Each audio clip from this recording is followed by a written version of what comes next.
Gentlemen, let's check in on the San Antonio Spurs and the Charlotte Hornets here. LaMelo Ball back for his first game since late January. This is what he does. Malik, the fans wanted him as an all-star. You wanted him as an all-star. He should have probably been one. Balling. Daquan Jeffrey should know better. Did he not jump? Wait a minute. Come on, man. That looks like me trying to shoot on UD. I would have a problem with him after the game for that. Halftime show coming up in 60 seconds. I would have a problem with him after the game for that. Pistons, because they had a great mindset coming into this game. They got 21 assists. They got 15-2 second chance points. It's one of the worst halves of basketball I've ever seen Joel Embiid play. Wow. I can't trust the process no more.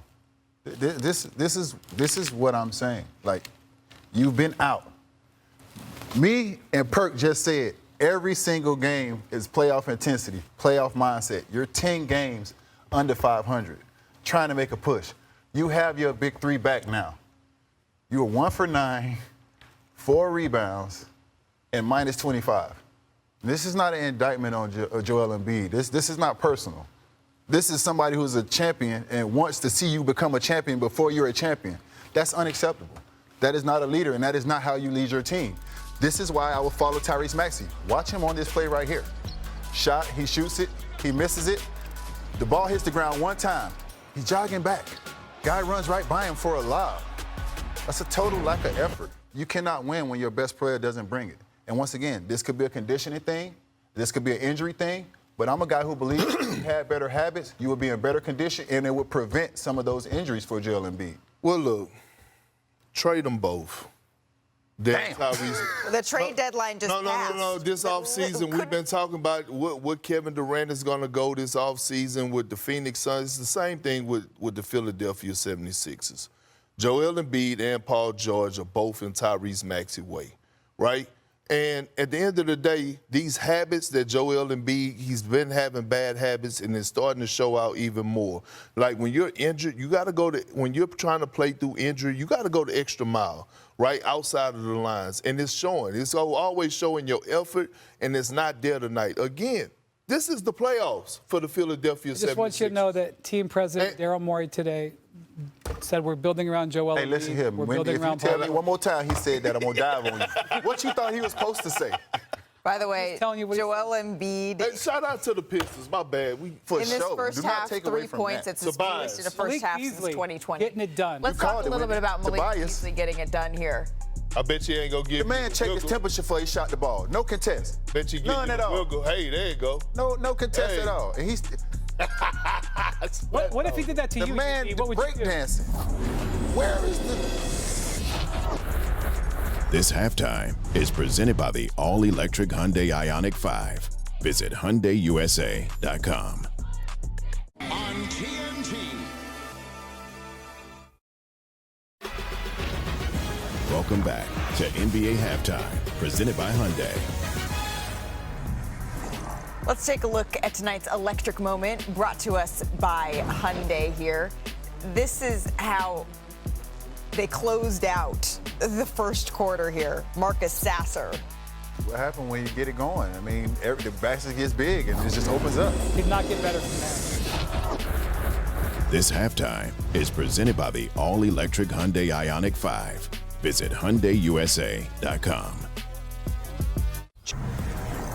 Gentlemen, it's time for tonight's value play brought to you by McDonald's. The end of the Spurs and Hornets game is wild. Look at this. 6 seconds left in regulation. No will. This is crazy. Miles Bridges for the corner three, so the Hornets up 2. And then Mr. De'Aaron Clutch. Fox. Clutch. Uh-oh. No. Leave his hands in time. Red light It did stuff. not. The Hornets snap a 6-game losing streak. The red light special.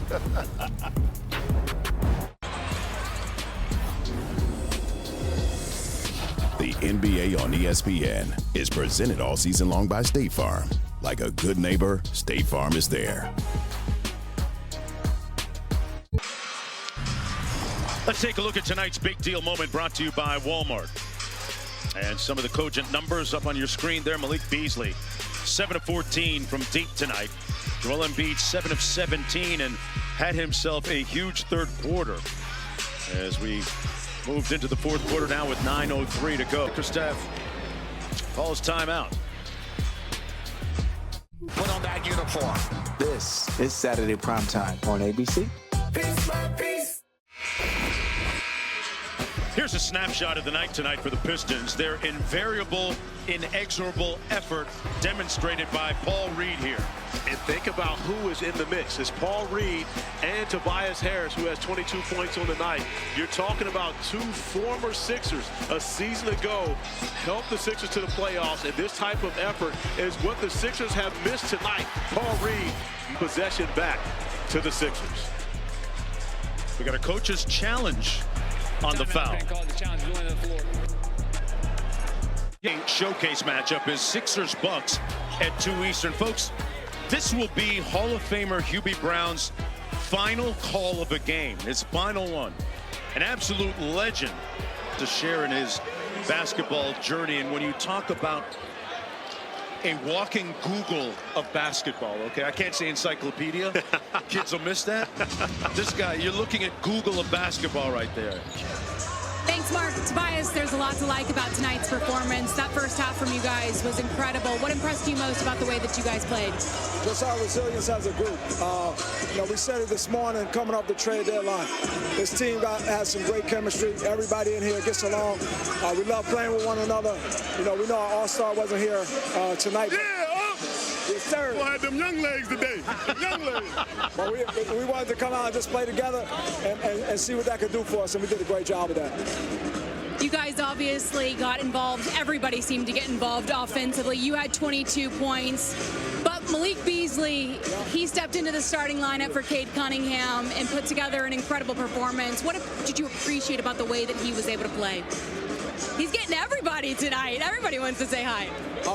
Bees, he's one of the sharpest shooters in the whole entire league. Every time we get in the basketball, we know something good's going to happen.